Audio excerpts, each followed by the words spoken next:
ଶୁଣନ୍ତୁ ତାଙ୍କର ଯୋଉ କଥା ହେଇଥିଲା ଆପଣଙ୍କର ବି ମିଡିଆ ମାଧ୍ୟମରେ ଆମେ ଜାଣିଛୁ କ'ଣ କଥା ହେଇଥିଲା ନାହିଁ ଜାଣିଛୁ ସେ ତ ତାଙ୍କୁ କ୍ଲାରିଫିକେସନ ଦେଇ ସାରିଛନ୍ତି। ଭାରତୀୟ ଜନତା ପାର୍ଟି ସବୁବେଳେ ମହିଳାମାନଙ୍କୁ ସମ୍ମାନ ଦିଏ ଏବଂ ଆଗକୁ ମଧ୍ୟ ଦଉଛି। ଯଦି ସେମିତି କିଛି ହେଇଛି ଆମ ଦଳ ତାଙ୍କର ଆମର ଯୋଉମାନେ ମୁଖ୍ୟ ରହିଛନ୍ତି ନିଶ୍ଚିତ ଭାବରେ ଚିନ୍ତା କରୁଛନ୍ତି ଯେ ଯଦି କିଛି ଅଲଗା ହେଇଥିବ ଯେ ମହିଳା ଭାବରେ କହୁଛି ସେମିତି ହବା ଉଚିତ ନୁହେଁ। କିନ୍ତୁ ଆମ ଦଳ ତାଙ୍କ ପ୍ରତି ସଚେତନ ଅଛି ମହିଳାମାନଙ୍କ ପାଇଁ କେମିତି ନ୍ୟାୟ ପାଇବ। ବିରୋଧୀ ଦଳର କାମ କ'ଣ? ଗୋଟେ ଇସ୍ୟୁ ନେଇକି ତ ବାହାରକୁ ବାହାରିବେ। ତେଣୁ ସେ ଇସ୍ୟୁକୁ ନେଇକି ଯଦି ଛୋଟ କଥା ହେଇଥାଇପାରେ ନିଜ ଭିତରେ କ'ଣ ହେଇଥିବ ତାକୁ ନେଇକି ବାହାରକୁ ନେଲେ ବିରୋଧୀ ଦଳ ନହେଲେ ତାଙ୍କର କେମିତି ସ୍ଥାନ ରହିବ? କୋଉଠି ବିରୋଧ କରୁଛନ୍ତି କି ବିରୋଧୀ ଦଳ ସାଇଲେଣ୍ଟ ହେଇଗଲା ବେଳେ ଯୋଉ ଅପମାନ ହବ।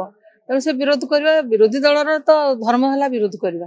ତେଣୁ ଆମ ଦଳର କର୍ତ୍ତବ୍ୟ ହେଉଛି ଯଦି କୋଉଠି ମହିଳାମାନଙ୍କୁ ସେମିତି ଆମ ଦଳରୁ ଆମର ଯୋଉ ନେତାମାନେ ଅଛନ୍ତି ଆମେ ସମସ୍ତେ ଅଛୁ ଆମେ ନିଶ୍ଚିତ ଭାବରେ ଚିନ୍ତା କରୁଛୁ ମହିଳାମାନଙ୍କୁ ସମ୍ମାନ ଦିଆହବ।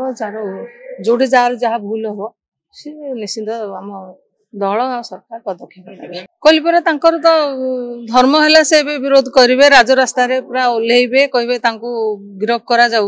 ଗିରଫ କରିବାର କେତେଟା ସତ୍ୟାସତ୍ୟ ଅଛି ସରକାର ବୁଝିବେ।